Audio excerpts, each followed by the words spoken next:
Hello, Jennifer Dorn at psychicmediumjenniferdorn.com. Y'all write it down and we'll put it in the description box just in case. And hello, my lovely Erik, who I love so much. Hello from me. Hello from Erik. He says, I love you too. So we're going to talk about the Akashic Records. I know nothing about the Akashic Records. So Erik, first of all, what is it? Is it a place? Is it an idea? Is it a thought? Is it some holographic thing? Is it different for everybody? The way it looks? Tell me. Yeah, he says it's kind of all of that. It's a place. It is an idea. It's an energy. And yes, he says so. People who are able to tap into the Akashic records might see it differently, based on because basically information from the other side comes in for the frame of reference of the person who's dealing with it. So some people might see the Akashic records as like a scroll. Some might see it as like what he's showing me is like computery, kind of like zeros and ones, like that sort of. It would depend on the person. It would depend on the person, but basically the Akashic records are everything past, present, future, everything that is, was, and will be, a record of it. Gosh, do you need a library card? And are there big fines? No. And you got to return your thing. Yeah, well, what he says is that not everybody has access to them, basically. Oh, yeah. So it depends on what your plan was when you came in to a lifetime, and it's not just about Earth, it's about all the other planets, the other side. It's a recording of everything. Yeah.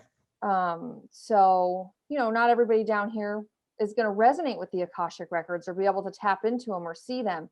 And then he's also talking about free will and how that changes the Akashic records. Yeah, constantly keeps and updates, I'm sure. How was it created? What created the Akashic records? Source. He says it comes directly from source.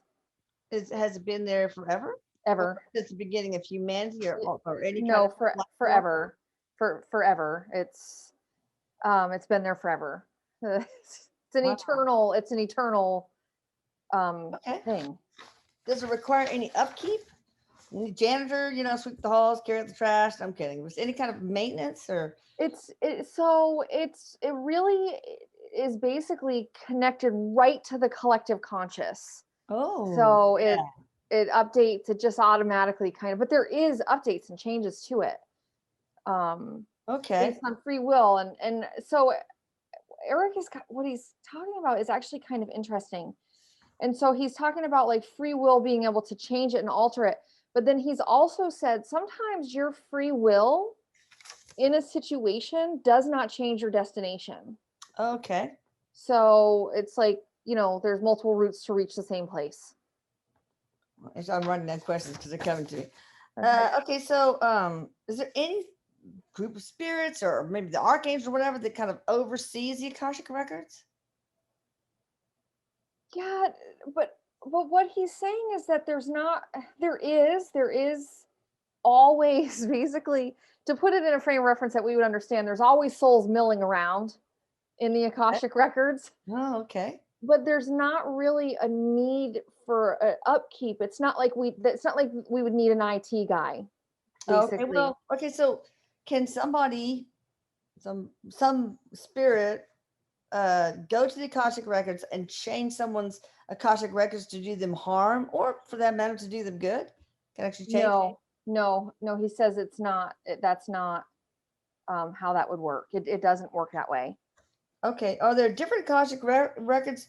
Is like a different one for the human collective, and a different one for the Pleiadians, a different one for reptilians, or do they?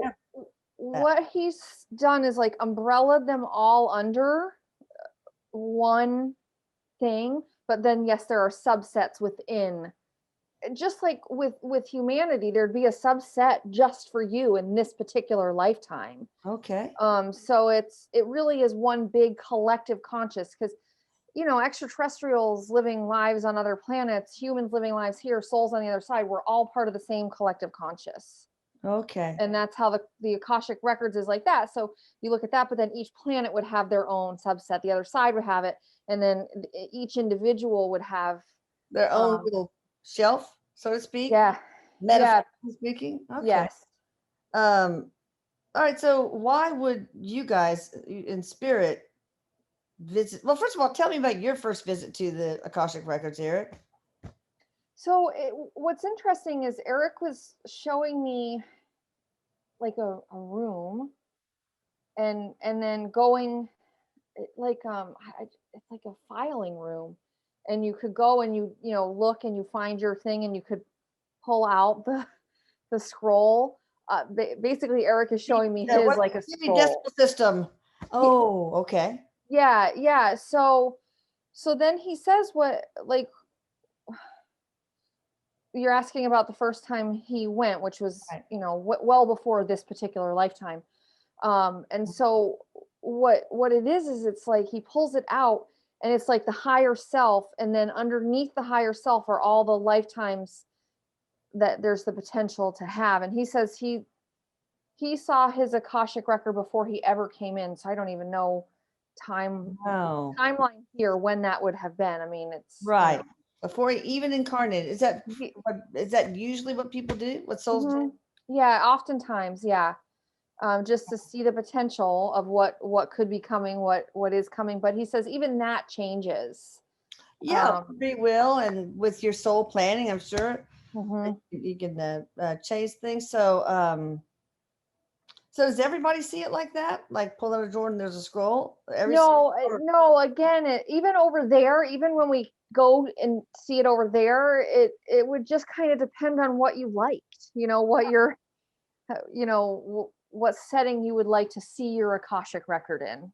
okay, I'm sure some people like it on a 360 souls on a 360 projection holographically, and they call up, Hmm. okay, what's this next life? And what can you conjure up things like tell me what's available in the 1800s? Tell me what's things like that. Yes, yes, absolutely.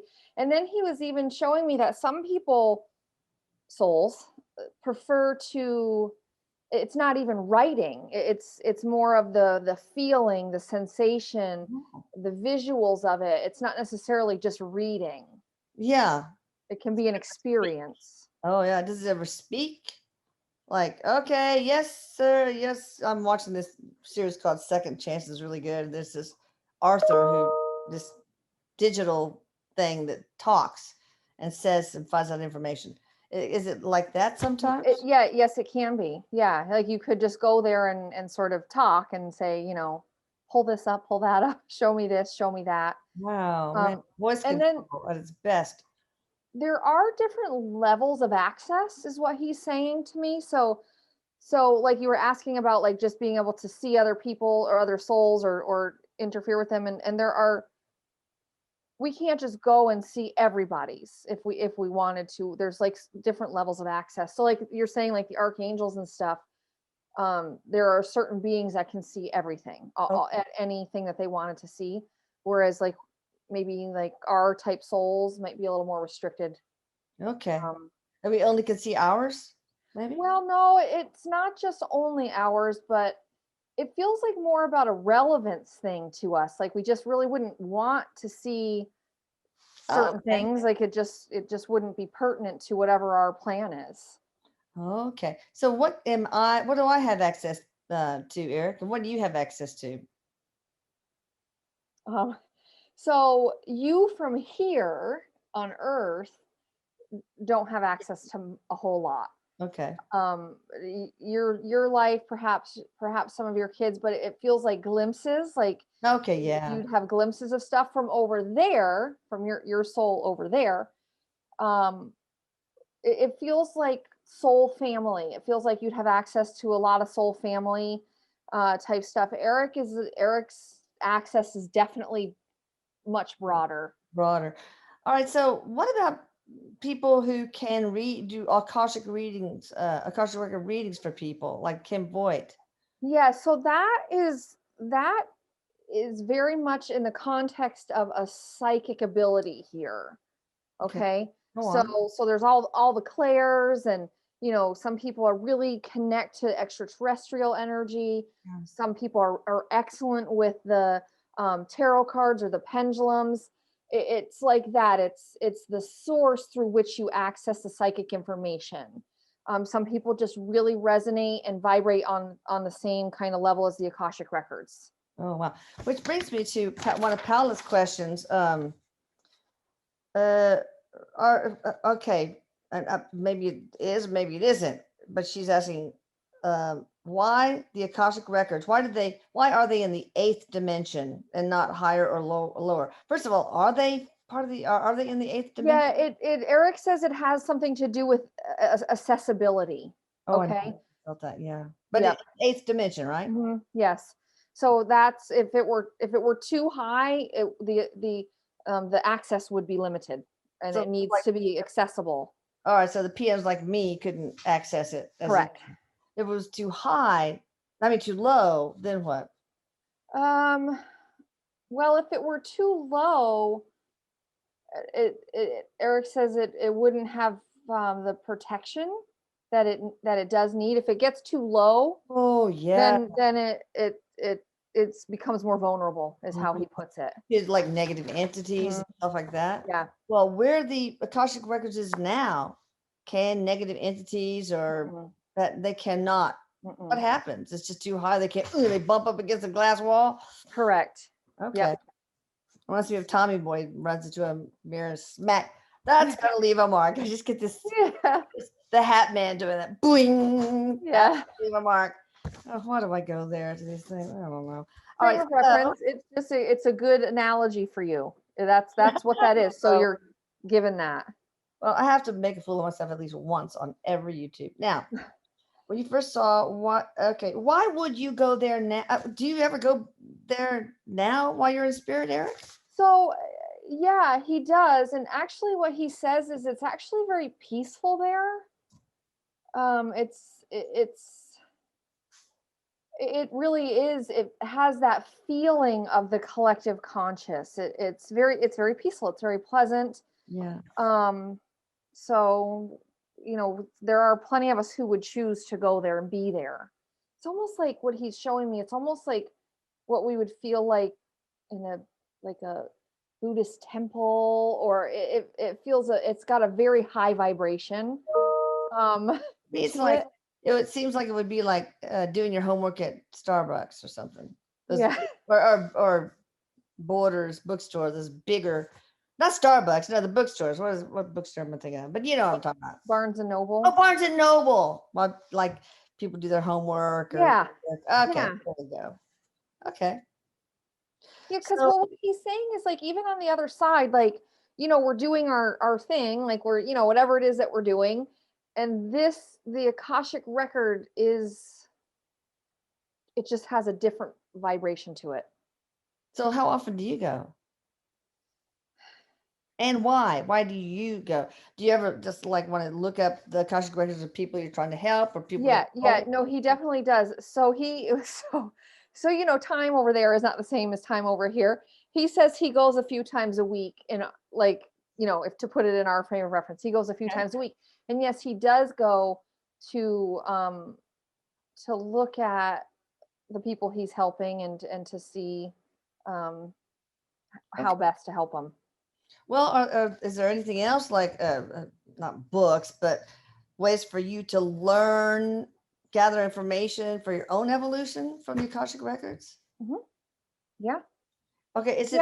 Yeah, because like he said, for those of us who go there, we could look and see like maybe some of the future lives and the things that we're planning to learn, and then sort of pick and choose like, okay, these are the things in future lives, but we can change those and say, okay, I'm going to pick this lesson, this lesson, this lesson, and put it into this next lifetime. Oh, are there any other things beside lives, like reference materials on things like, do you want to learn about what it'd be like on Neptune to take a holiday or anything like that? Yeah, and there's also, so yes, there is that kind of stuff, and there's also more.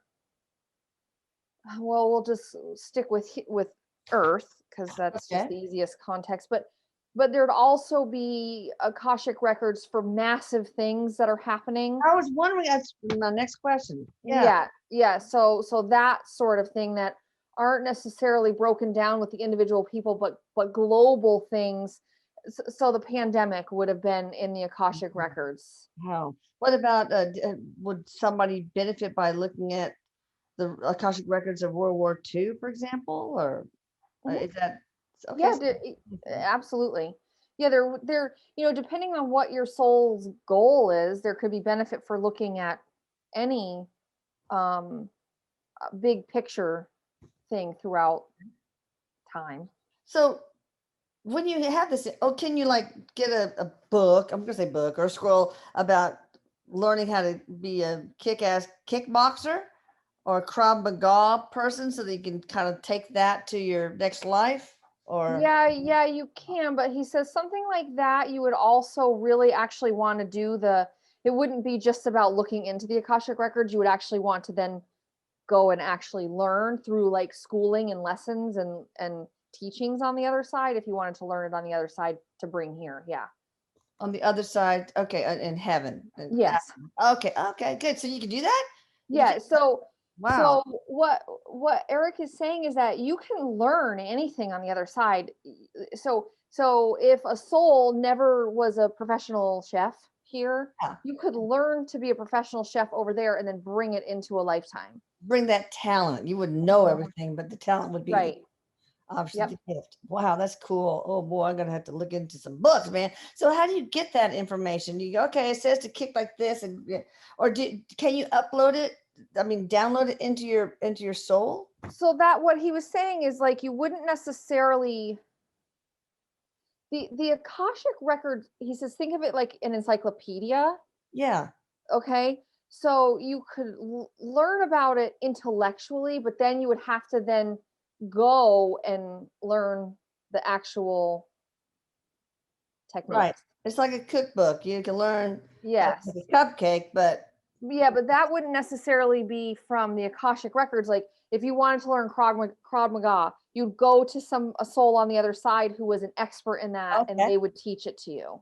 okay, okay. Uh-oh, I'm gonna have to mute because keep talking. Here comes Maria. The dog's gonna bark. Okay, go ahead. Keep talking. Now, that's a lot of pressure. I don't know what to say now. Um, so I'll just sit here silently and awkwardly. Okay, okay, it's done. It's done. All right. So, I know it's gonna happen. Uh, but so what else can you tell us about the?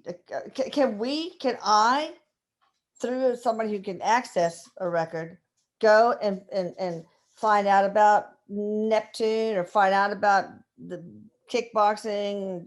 Yeah. That too? So if we're talking about you specifically, Elisa, in this lifetime, what Eric just said is you would need perhaps to go to somebody and have them put you under hypnosis if you're able to do Oh that. yeah, But he's yeah. telling me that you are. So you would need to initially do it through hypnosis, and then perhaps you'd be able to access it on your own through a meditative state. But Yeah. he's telling me you would need some help to access it initially. So wow, that's pretty cool because I am going to at 11 in just an hour. Gonna go under hypnosis Oh, with cool. Jane McDougall. So I guess to access my various other lives and so wow, well, Oh, so I uh, get so perhaps that's why he's bringing it up. Maybe mention the Akashic records to her and see if yeah. she can help. That's kind of cool because I previously did not know that. Oh, you had Um, no idea. It's gonna be 4 hours. Oh my god. oh Okay, my so gosh. that's gonna be a lot. So how can a person, any person, learn how to access the Akashic record for people like the way that Kim Void and probably you do. Do you? Maybe you do that too. You know what? I actually don't. I actually don't access the Akashic records, at least not to my knowledge, not knowingly. Hmm. Um, You might. you Eric know, does sometimes. well, so what he's saying about that is because as I was saying it, he was kind of tweaking it a bit. And he said anybody who is giving psychic information, you're accessing the Akashic record. Oh, I just don't do it in the sense that I'm aware that I'm accessing the okay. Akashic record. But And you anybody, have a basically, service. But I will yeah, assess your, okay, yeah, it's right. not, But anybody who gives future information, it's coming from the Akashic Records. that is so cool. Um, Um, all right, so the last time you went to the Akashic Records, what was it for, Eric? he said it was for, basically right now a lot of what he does is for the people that he helps, Okay. from the channeling Erik family. It's okay. And so then what he says, this is actually kind of cool, it makes a lot of sense. So he'll go to the Akashic Records to access information and then sort of give it to spirit guides, to help spirit guides know the best way to help the soul that they're working with. Oh, so they can nudge, etc. Yeah, and like have like meetings and stuff. So if for instance we're talking about, you know, whatever, this particular person, they might have 6 or 7 spirit guides that are trying to work with them and help them, and Erik could access the Akashic Records and say, okay, here's what we're going to do, like that sort of thing. Okay. Well, you know how you hear these stories that my guardian angel swooped in and saved me from this car wreck or whatever. Um, is that because they gather information from the Akashic Records that is in the possible timeline? Yeah, or that was absolutely just contracted to happen. Like it was Oh, already in the Akashic Record. Everybody knew it was going to happen. Divine intervention, so to speak. They wouldn't necessarily have to go to the Akashic Records to know that they were going to swoop okay. in and, um, save this person. A lot of times, stuff like that, Erik says, is when there's an exit point and it's just not the right time. Oh, So, and especially if it's like in an accident or something that if there isn't divine intervention, may damage the body so badly that the person doesn't survive. yeah. But also, Erik says stuff like that happens so that us down here know that, hey, like, we really are being watched over. There really Yeah. is, you know, something going on beyond Open what the minds of skeptics or yes. those on the, yeah, on the Mhm. border of that. Um, uh, what's the eighth dimension like?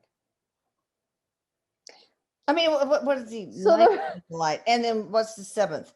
the first thing when you asked about the eighth dimension, Erik, the first thing he said was quiet. Oh, okay. I don't know why, but it felt very peaceful, very calm, very quiet. Um, What about the seventh? What's that like? it's definitely, it's like the eighth dimension. What he's saying is a lot of people just visit the eighth dimension and then they go back because it feels like more like a, the seventh dimension felt more like a train station, Oh, okay. busier, more going on there, more happening there. Okay. And then further up again, quieter. It's the lower dimensions is apparently must be where we have the action take Oh, the place. action in the seventh dimension. Yes. So and the ninth dimension, is that different than the eighth dimension? It's in the Yeah, place? yeah. Um, very peaceful, very serene. All I can see, all Erik is showing me is like white, Oh, okay. like very much in the presence of the God or whatever source, whatever you want to And say. it gets more and more that way, I guess, as you go up the dimensions. How many Yeah. dimensions are there? Oh God. You know what? That I don't know. I honestly don't know. And something like That's that, like when I don't know something, I just get numbers firing at me and I don't know which one is the right one. I know. Well, maybe it's more complicated than that. You know. Yeah. Yeah, it perhaps is more complicated than just, 13, you know. Uh, so, Eric, what else before we close? My last question, because I just don't know enough about it to ask much. But what else do you think we, the people, should know? What else should we know about the Akashic records and accessing the records and creating anything? So what was interesting that he said is that it's not, something that you have to access while you're incarnated. It's not Yeah, something no. that you need to know. It, it has a life of its own. It has a life force of its own, Okay. so to Oh, speak. cool. And so he says you really just go and live your life and you don't really have to worry about this. For the people who want to learn how to access it, um, he says it can be very difficult to know which part you're accessing. So you Um, create more confusion for yourself. it can for some people. Yes, you'd have to be very, very specific about, is this something from the past? Because remember, the Akashic records exist in a place where time doesn't exist. Yeah, So um, he says for some people it can create confusion. I bet. Um, So it's all about when you talk about future, I guess maybe the past can have this too. It's all about quantum probabilities. yes. And so for anybody who's going to try to do this, you need to be really specific about being able to say, I only want to access future stuff, or show me something from a life, because I know time, but here time is linear. Time is linear on Yeah. earth. Yeah. It is. So if you're going to do this, he said, be very specific about knowing what you're accessing. Yeah. Because for some people, opening up to this kind of stuff and accessing this kind of stuff can, and I understand this completely, can create anxiety. Yeah. Because can create confusion. And sometimes knowledge can actually create more fear. So he says, be careful for anybody who really wants to delve into this. You need to make sure you're very well grounded, that you understand what you're accessing, that you understand that there is still free will involved in anything that you might see. Right. So there definitely feels like he's, oh, sorry, allergies. Yes. Cautioning, creating some Yeah. precautions. And he says, Mom, when you open yourself up to stuff energetically, sometimes something else comes through that you're not wanting. All right. So if somebody tries to toy around, I don't see if I can tap into the Akashic records. That's like a divination tool right there. It absolutely is. Without protection and without the intent of protection, this bad nasties could come in, and I've seen it happen to people all the time, and then they come to Erik and me to fix it. Yeah, well, and he says, and you might also open up, not you specific, I just want you to understand, you general. You might see something, perhaps a trauma from a past life that opens up that trauma in this lifetime that maybe wasn't opened up before. Ooh, we don't want that. So best stay away. Well, here's your library card. It's not, he says, it's not necessarily best to stay away, but best to understand what you might be getting into if you start delving into it. Right. So protection and that sort of thing needs to be in place. Yeah, I'm sure the professionals, they know that and they do that. So can you go into the Akashic records? Can someone, a soul, whatever, and change the past since there is no time?